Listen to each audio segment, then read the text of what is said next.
Welcome into the Fourth Mother Box.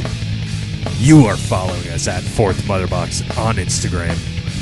Watching us, youtube.com/Fourth Mother Box. You're into the madness.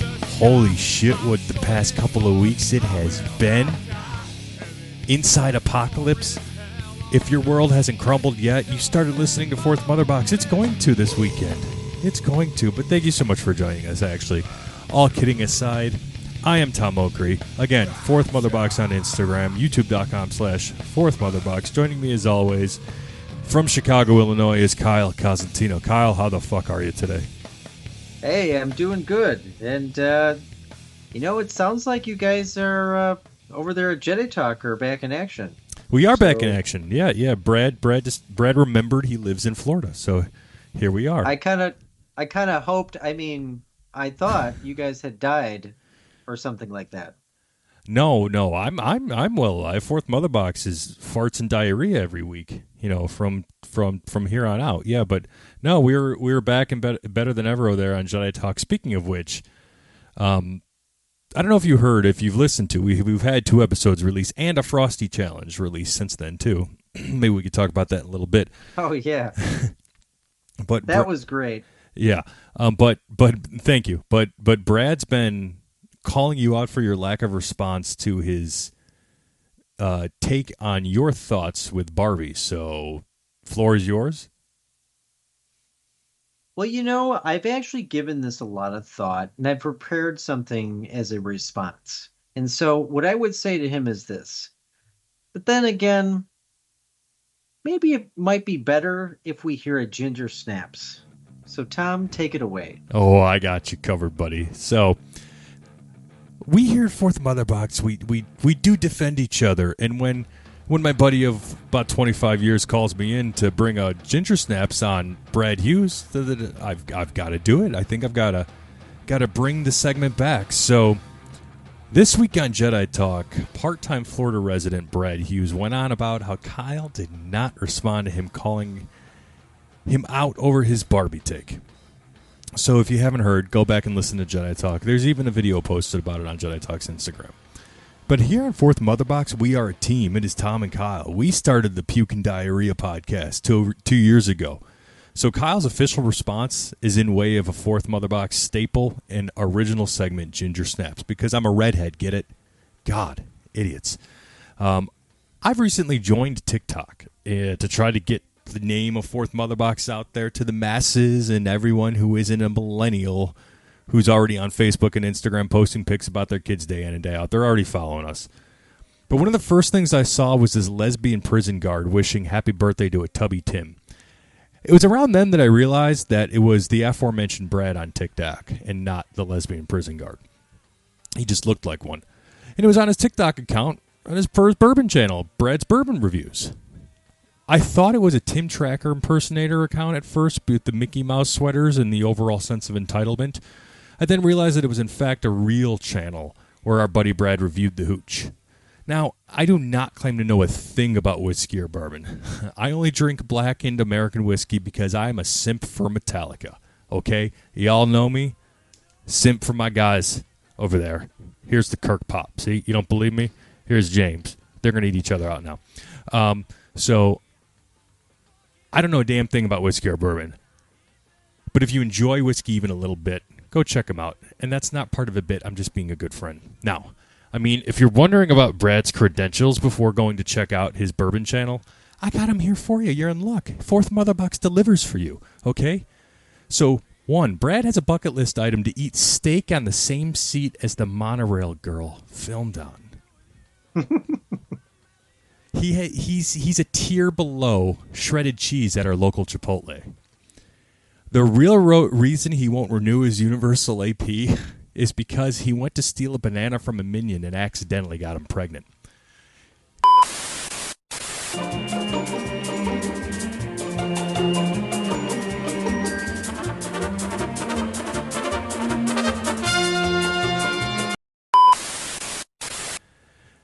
Now, you can't be successful but without putting in the hard work and hours in your craft. So in 6 months, when I inevitably have to rebrand Jedi Talk because Brad moved into a shack on the Kentucky Bourbon Trail after we scared him away after having an on-air invention with him, don't say I didn't warn you. I would assume Brad would be back on podcast soon enough, though, because us white men in our 30s can't help but spewing opinions no one asked for. And that's what you're best at, Brad. We love you, sincerely, Fourth Mother Box. That has been Ginger Snaps. Well done, sir. Well done, sir. And I was unaware about that minion at Universal. Yeah. Isn't that something? I found that out this Yeah. week going on. I found that out this week going on Minion Blast. Gave me my preview for Minion Blast. Yeah, it's pretty wild. So Brad really has a problem with not only dinosaur animatronics, but also the minions at Universal. True. He has the banana fetish is the official term for it. Everything and all things banana, he has to. See, that's why, I don't know if you heard the breaking news on Jedi Talk this week, that one of the reasons he was away was because he was trying out to be one of Lizzo's backup dancers when he heard about the bananas in the vagina. Oh, wow. Did she chastise him? I hear that she does that to her dancers. Can we just actually be serious about that for a moment? Can you imagine the irony in that? Like, she's allowed to be one way, which is fine. I'm not saying you don't have to be that way, but then you're getting on your dancers to be different? Like, I thought this was all a body positivity thing, or do I not understand this news right? I don't understand anything in the news anymore because what's left is right, what's right is left. It doesn't make any sense anymore. You ain't lying. The one thing I do want to get very, very, very serious for a second. I don't know, Kyle, if you've seen the craziness going on in Maui, Hawaii right now. The wildfires there. I actually haven't looked into it yet, but I've been meaning to. It's been a busy week. Yeah, it's devastation there. It's horrible. One of the main reasons that I've seen a lot from it is following Jason Momoa on Instagram, and he's it's his home, it's his mahalo, he's Hawaiian, that's his people. So he's out there, he's battling, he's talking about it, he's sending information, he's giving links to donate, and this is pretty important right here in the homestead. Hawaii is part of our great country here in the United States. I implore anyone, if they can, to give. I know these are tough economic times. We talked about part of the Frosty Challenge earlier. I donated to the All Within My Hands Foundation, which is Metallica's foundation, their charity. I actually donated to the subsection that gives relief for natural disasters. It just so happened I just saw All Within My Hands is sending some money this way. So happy to see that it's going over there. Mm-hmm. Go check out the Frosty Challenge. Big ups to Metallica for doing this, and big ups to anybody else who's helping this cause. To get political, but also I think everybody will agree with me here. Why the fuck are we sending 13 million or billion more to Ukraine when not a dime has gone to Hawaii with all this in the homestead? So that's all I'll say about that. But check it out. Go just look it up. It's, if you can, it's at least if two people hear this and they don't know what's going on and figure out a way to help in this situation, I'll be happy. I know we don't have the kind of reach that Jason Momoa does now, but spread the word. And thank you if you can. And thank you to Metallica for getting that word out there too. I heard Jeff Bezos donated $100 million. Oh, did he? I read that today. Yeah, it was like to Maui. I was like, holy shit. Good on him. That's awesome. Yeah, that's awesome.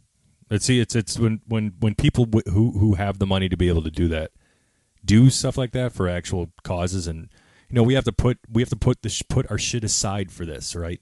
Yeah. People like to politicize this crap all the fucking time. Can we just get through the disaster first, and then we can worry about that after the fact? Oh my God, that's if that isn't a statement, I don't know what it is. Indeed. So anyway, my phone here is like a ghost. To completely turn this around and freak you out, like my phone just started acting like a ghost took a hold of it, and it went to my downloaded songs section. I didn't even touch it. All right. It's not even dark out yet. Damn. But what? I don't know. It's not playing fart noises randomly, is it? It's not. No, it's not. It's not like your Alexa having having a shit attack there. It's still one of the funniest things ever. Man, speaking about Uh, funniest shit ever, but crash. Did you hear Brad go hardcore on Mike on Jedi Talk? yeah.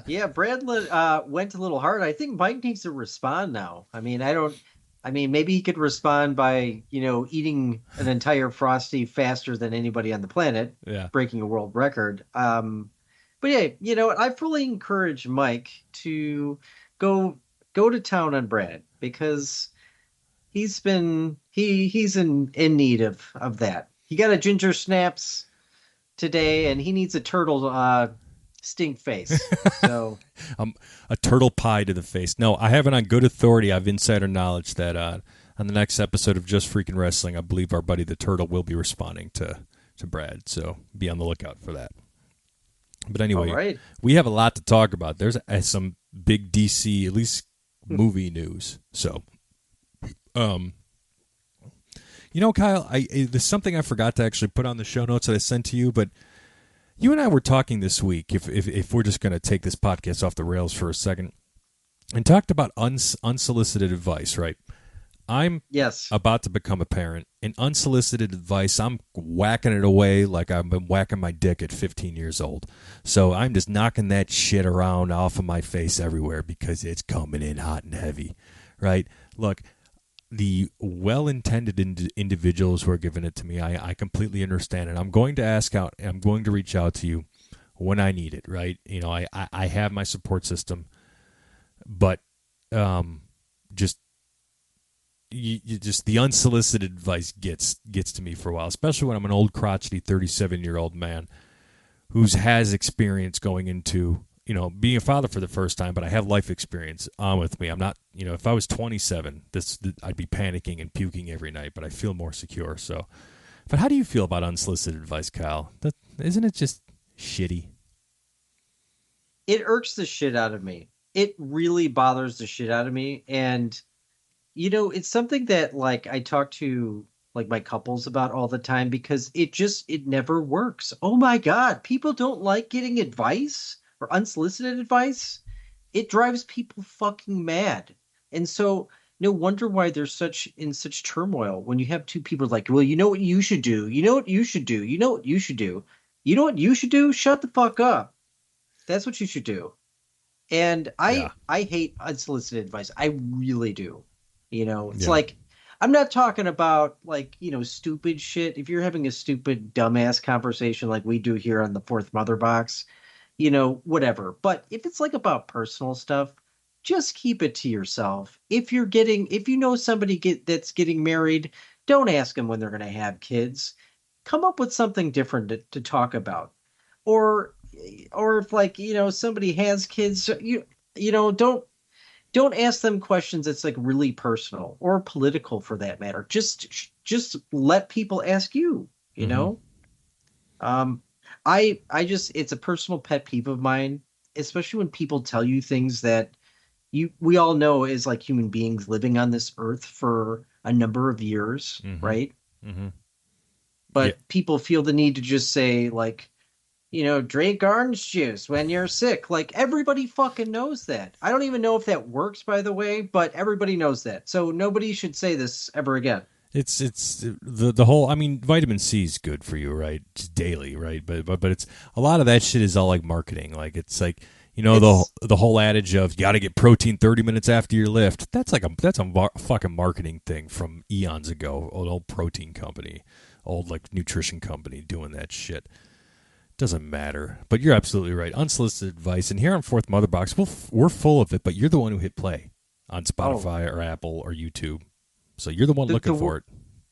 the worst is like people with like diets or like it's like the people that just they have to tell you like what they do or like if there's somebody that like doesn't care about their diet, maybe like like Lizzo or something like that, they just love to tell you like what you shouldn't be eating and what you should be eating. And it's Hmm. like, okay, you're obviously the person to listen to on this matter. Yeah. Like if you want to be big and beautiful, great. I don't have a problem with it. But like don't start chastising me because like I ate a salad for lunch, Hmm. you know? Hmm.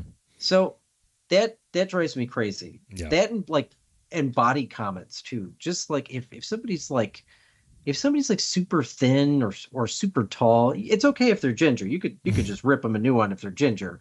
Or but it's just like I'm in being serious about that. Like just keep it to yourself. Just keep it to yourself. Like just don't say it. Like people generally don't like that. Hmm. Now, if you're, So yep, it's you're 1,000% on fire. You're 1,000% right.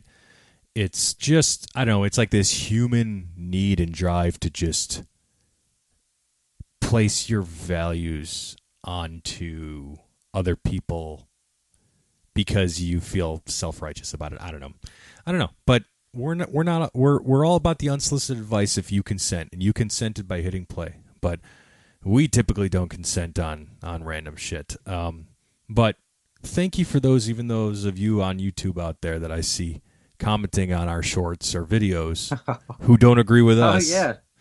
Mm. but we appreciate the comment because it helps boost the algorithm. And in fact, that short, since they commented on that, and there's been some back and forth, and shout out to some people coming, not really into our defense. We didn't need any defense there. It's just it's so interesting what people decide to just open their minds on and say. You know what it just kills me is that people are so tough when they're behind their keyboard. They really are. Like they're so tough, but they are scared shitless in real life. That's They won't typically say a how it goes. fucking word. Yeah, Like, oh, I'm gonna say this comment, and it's gonna be really funny, and I can say whatever I want because I'm on my little keyboard. that's Like, typically how it just goes. it's pathetic. It really is. It's all good. It's all good. It's all good. Uh, YouTube.com/fourth motherbox. Go to the video of Kyle trying Beverly if you want to see what we're talking about. But there's lots to talk about. There's been some crazy news since we last talked when we were talking with our buddy Mike, having a fun time while he froze up, laughing our ass off, talking about a fart story. Good times had by all. So the first thing I want to talk about is I I guess I'm numb to it because when we got the Snyder cut, it's like, oh my god, that's huge. But like now hearing the news that David Ayer's Suicide Squad, and David Ayer said that James Gunn promised that we would get a release of a cut of his Suicide Squad. That's huge. That's just like, okay, so the Ayer cut's coming out, and we've talked about how this Suicide Squad, the 2016 one, brought back in for reshoots. They tried to make it like Guardians of the Galaxy, but they chopped up a good story. And say what you want about the Leto Joker, but he looks like shit because they took a lot of his good scenes out of it. So if we actually get a full storyline of what Jared Leto's Joker looks like, might make us feel better, but they're not continuing with the Snyderverse. So it's like, in one point, I'm so happy to get this cut released for David Ayer so we can see it. But on the other point, it's like I remember after watching the Snyder cut, I got so amped up for what could be, and then it just comes down because it's not going to continue on. But I think overall, I'd be very excited. I'll probably watch David Ayer's cut of Suicide Squad day one if we really get it out. But can we believe James Gunn, Kyle? Can we believe this guy? I feel like I can't believe anything that's coming out of WB because it's just bullshit after fucking bullshit. Uh, so I don't know. I'm not getting my hopes up. I don't know if what they're saying is true about anything. I feel like at least Superman Legacy is going to happen. And so I guess we could look forward to that. The Batman 2 is going to happen. But all this stuff about like the back and the forth of like Ben Affleck is still Batman and Henry Cavill is still Superman and then he's not and then they are and then they are not. It's like I don't know what to believe anymore. So in even the most recent news of like Wonder Woman, Yep. like Gal Gadot goes on social media, she says James Gunn and I are working on Wonder Woman 3. And then maybe a week later, It's not happening. Nah. That's not official.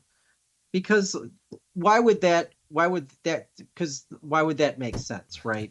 Everybody agrees that Gal Gadot's a good Wonder Woman. We don't need a reboot. Okay, so I know they're doing like the show of Paradise. What is it called? Paradise something. Paradise Island or Yeah. Themyscira. Yeah. So I don't.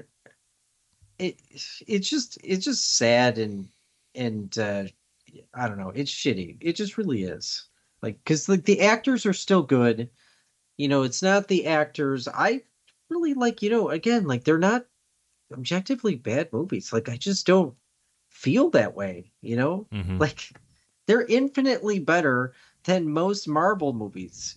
I was just talking to you about Endgame today and just kind of realizing I'm like, it's kind of a stupid movie because the whole premise is like time travel, and at the end, they're like, well, we can't bring back Scarlett Johansson's Black No. Widow or Tony Stark, but they fucking brought back Thanos and Gamora from like an earlier time period. So it's like it makes no sense. And the whole thing is just kind of stupid. I mean, it, it just is. Like the premise, like I'm not saying like the movie isn't entertaining. I'm just saying the story just kind of like, is dumb for that matter. I mean, Tony Stark's death is a great scene, but like he could come back. It doesn't make sense why he can't, you know? It's true. It's true, and it's like it's what you get when you do the multiverse types of stuff. And the reason again why I say DC does it better, because Marvel, look, when they introduced the multiverse and like Endgame and stuff and the branch timelines and Loki came out, and then we got even more of it with Spider-Man and then Doctor Strange, when it's like, whoa, they can come from anywhere kind of thing, right? So the reason why, like, if you're calling me, well, Tom, but DC does it too with the Flash. I'm like, yeah, but when DC does it, it's typically leads to like look at Flashpoint, and then Apocalypse War, Justice League Dark, the Apocalypse War. The end of that, they needed another Flashpoint to reset everything, and it kind of just like kills everything and kills all the other variants, and it tends to like group the one Earth together. So there's always like an event. Or at least that I feel like that's what DC's leading up to, and that's what they did with the Flash, right? But with Marvel, it's just, I don't know. It's when you lend it too much to allowing all these people to come back, and that's the shitty part, because like Tony Stark, everybody loves him, but a good death doesn't, it will mean jack shit if he comes back, and he shouldn't come back. He should not come back on any Marvel property. Like really, like Tony Right. Stark should remain dead, but they keep teasing it with, to your point, like seeing everyone and everything. Marvel needs a Flashpoint type of event where just maybe Loki 2 will do this. Maybe Loki 2 will fix everything and it all just kind of be one thing, and you start over with the X-Men. That's how you do it. Well, well, what I was just noticing, because like I've been going through some of the DC legacy animation movies, right? And I watched, the Death and Return of Superman, and I'm rewatching The Dark Knight Returns. And one of the things that really stuck out to me is the reason why these movies are so good is because of the stakes. There's actual stakes. The death of Superman, Superman's the most powerful being on the planet, and this creature just crashes on Earth and he starts killing everyone. And the whole movie is just one big long battle of them kicking each other's ass, and they like kill each other. And it's like there's it's so brutal the way it's done, and it shows you that there's some real stakes in this world, and that's what makes it interesting. You see this in other mediums, like Harry Potter did this. Like you kind of feel like throughout the seven books, no, not every character was safe, not even Harry Potter. People were wondering, like, is he going to die in this? And I remember reading that part so many years ago, like where he actually died, and I was thinking, like, there's no fucking way she just killed Harry Potter. And Even Game of Thrones. Game of Thrones had an episode called the Red Wedding where they just kill off like all these main characters just brutally, and it's like so jarring to witness. But that's what makes a good story, is that not every character gets to survive, and that's what makes it interesting. Marvel just, I mean, they've done that to some extent.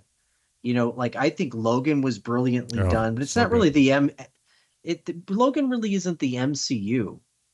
I think the end game scene with Tony Stark is very heartfelt, it's meaningful, but like when you kind of look at the storyline, it just there's that kind of loophole that exists. I'm like, well, if Thanos came from 10 years ago to retrieve the stones and Gamora, like, why can't Black Widow and Tony Stark come back? Like, it just, I know. it's kind of like, it's kind of doesn't make any sense, when you look at it from that perspective. But yeah, so I think that's the thing that I'm missing from Marvel is like the real stakes. I think No Way Home kind of touched upon it a bit too, where this was like he lost his, this is a kid that lost his uncle. We didn't really see that story, but he lost his aunt. In it there was some like real stakes. He lost His his aunt friends fucked. and his girlfriend too. Like they don't know Right, who he is. right, that too. And so that's why in Shut Up, Evan, it was an excellent movie. Just because there's time travel doesn't mean you can't write a good story. That's definitely not true. Right. But it's just like I always thought the Flash, like to your point, did it really well. The Flash is, can manipulate time in a way, and it always made it really interesting the way it's done. It's not just, well, everybody died, and today I'm going to figure out time travel like nothing, and then we're just going to change everything back. So I don't know. I mean, it was a little that plot is a little lackluster. I still feel like those movies are really really great, but I'm just saying it's like The Hmm. Flash. That's infinitely more interesting to me. DC is I know. infinitely more interesting because of the stakes. Now, I'm not so into Marvel comics, like the actual comic books. Like I haven't read a lot from them, so I don't know if it's different. I assume it probably is. So I'm assuming there's probably a lot more stakes, a lot more, real Yeah. intense stuff Yeah, that we're talking about the happens. MCU here specifically. I know Marvel Yeah. comics themselves are pretty, they're good. And we just learned watching the Superpower documentary how like the stakes were real in Marvel, right? They set things in New York and they were talking about societal issues at the time. So it's like Marvel's pretty good with that stuff. Absolutely. Yeah. I don't know if we talked about that on here, but that's an excellent documentary Check it out. on DC. Yep. Oh my God. The same people who did the Imagineering story. Leslie Iwerks. Check it out. Definitely. Superpowered on Max. DC Superpowered. Um, did you? So yeah, Gal. Just to kind of touch on Gal, we have no idea if she's Wonder Woman. She was. She wasn't. She was. She wasn't. Last we heard, she's not, or there's not, or maybe we don't know if she's not, but we know that she's not developing anything with James Gunn. She said she was, but now Variety or somebody came out, reputable came out and said that's actually not the truth. So I guess it's just a wait and see. Look, we are in the mud right now with these strikes. It's going to take a while, but that's why you're here, listening to Farts and Diarrhea. Um, Kyle, you and I briefly talked about this, but Jay Olivia, who is DC Extended Universe, aka the Snyderverse artist, Jay Olivia revealed that Zoom, Professor Zoom, good old Reverse Flash, Professor Zoom is/was behind the Snyderverse saga with uh, Rick Famuyiwa's. I can never say his name. He's done quite a bit of Mandalorian episodes. He was originally doing the Flash before Andy Muschietti. His version being the groundwork for the character of Zoom. So it's like right, like Zoom and Flash go hand in hand, and you get more of a truer Flashpoint story if you're putting Zoom and all that. But apparently, being like a secret big bad villain behind the scenes of the Snyderverse, but we're not going to get to see it. I mean, that would have been cool. It would have been a cool concept, especially for the Flash. I would have loved to have seen the Reverse Flash. I mean, I don't know. We probably will at some point, but Yeah, who the hell I, knows when? I mean, like, it's not. I don't really understand why James Gunn is like going with characters that are like lesser known. I mean, he's good at that, but like give us the fucking Trinity. We want to see the DC Trinity. Um we're missing a key person, which is Wonder Woman. Mm-hmm. And we want to see the Justice League. We want to see the Justice League, build up to some, major threat like Darkseid. That that's what exists. That's what sells. Like what do I don't know. It just kind of seems like I guess we just have to wait to see what happens, but I don't want to Mm-hmm. be waiting till I'm fucking 90 for all this shit to come out. I'm with you. I mean, I don't think we're going to be waiting until we're 90, thankfully, unless I saw Aubrey Plaza out there with little Sebastian. For you Parks and Recs fans, I saw her picketing. Well, I didn't physically. I just saw a post about it. So see how long that lasts, right? And see when this shit starts to go. It's funny. You're seeing, like, I saw Star Wars promoting Ahsoka, and they, like, in the parentheses below the post, it was because it was Rosario Dawson giving like a breakdown on the character, and Chopper came out, and then parentheses it was like previously recorded, because they can't be doing any of this. So I was surprised to see it at first. I wonder how much longer it'll go on. I mean, it's funny we're still getting news through all of this, right? Because producers Well, and directors can talk. Yeah, go ahead. well, what's interesting is like, some of these people talk about like, they want better pay and like, I'm not talking about the high end paying actors, but like some people I was reading that, they can't even survive the strike because one, they're probably, I think most of it is localized in LA or Hollywood, Yes, and which is like one of the, richest, like most expensive areas in the United States. that's So correct. it's like they can't, you know, I mean, how many people could like take off and do a strike and not get paid for like a week? Nobody. Like how many people really could do that in the United States? Not very many. No, Unless you're like the 1%. Um, you really can't do that. So I can't. I feel for them on that respect. I'm not going to pretend I know anything about contracts and how that works and who's right and who's wrong. I'm sure there's a lot of details in that. So it's a Yeah, scary time. it is. I hope they figure it out. I hope they figure it out. I mean, I Me really too. do. Like, because the world kind of sucks right now, Mm. post COVID with inflation, and it's great to see things that put a smile on your face, and some people have a lot worse than others, and I think that's really this content, the stuff that we love, and the stuff that we talk about, really is like what keeps some people going. You know, It's true. It's true. It keeps your head held high. This is escapism from the literal world. That's why we frequent and love Walt Disney World so much. It's healthy escapism, right? It allows you to. Now, there's people who take shit to extremes, but everybody takes things to extremes. You know, it's not pedophilia. I'm just gonna say that. it's not. No. Thank you, Kyle, for clearing that up. It sucks that some people really think it is. It really is. That they're Sa- fucked in the head. sad human beings. Yep. Um, yeah, but anyway, but people that take things to extreme. I'm a big sports fan, and there's some people who take sports to the extreme, but they're just seen as loyal, and like, I don't know, seem like it's okay when you look like a freak in a Cleveland Browns mask with no shirt on when it's -10 in fucking Cleveland, Ohio. Look, you're going to be late for your angioplasty there, Bill. Christ, I'm a Krispy Kreme away from stroking out in the middle of the NFL game. It kills me with some sports fans who like get into a fight over like their team. Like Sox and Cubs Yep, fans, for saw it at example. those Like games all the people time. people will like actually get into a fist fight over that, and it's a fucking game where you hit a ball. Mm-hmm. It's like, I mean, it's great to be passionate, but like seriously, you need to look at your life. And if you're getting in a fight over some baseball team, like seriously. Mm-hmm. Yep, I've It's seen it's it. just it's just sad, I've you seen it know. so much at those games. I've been to a few Cubs and White Sox games. The most fights I've seen. This is not a shot, but the most fights I've seen, and I think Sox fans would agree, was at Comiskey.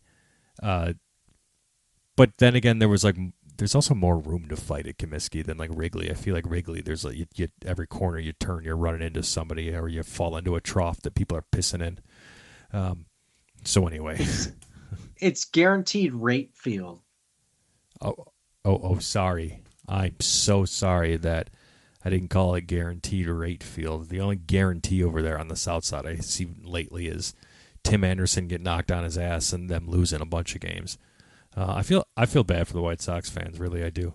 It's now that I'm older. And Was that brawl that happened? Yes. I think I saw that on TV at the gym. Mm-hmm. I was like, holy shit. That got fucking out of hand real fast. It did.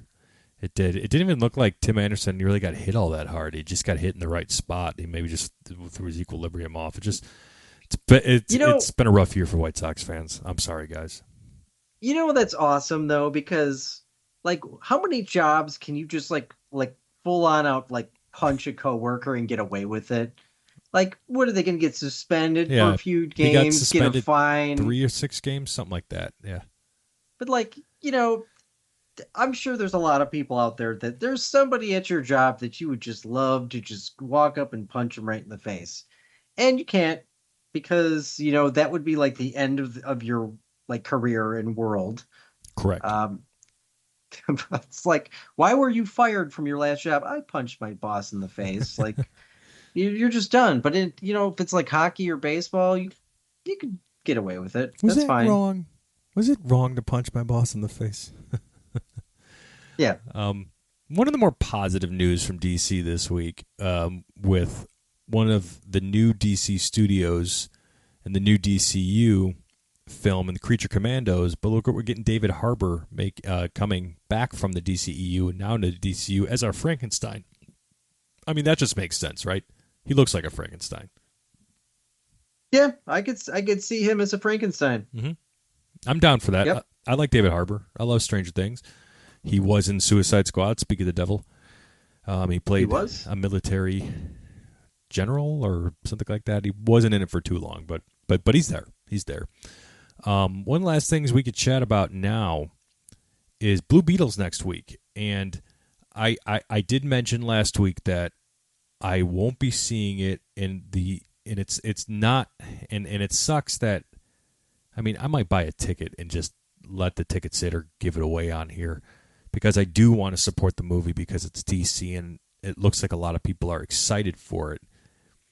I'm not ultimately all that worked up about it. From what I've seen, it's not making me all excited, but I want it to do well.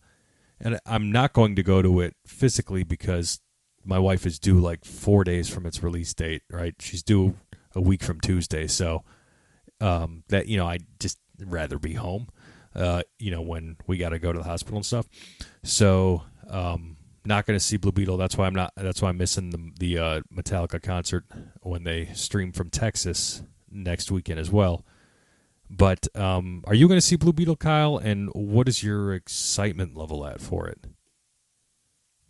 I don't know. Well, I'm definitely going to see it, and I want to say that I'm excited for it. I liked Young Justice, right? I was kind of actually like a late fan to that show. And the first 3 seasons was really great. It's kind of like one of those cult classic kind of shows. So Blue Beetle was in there.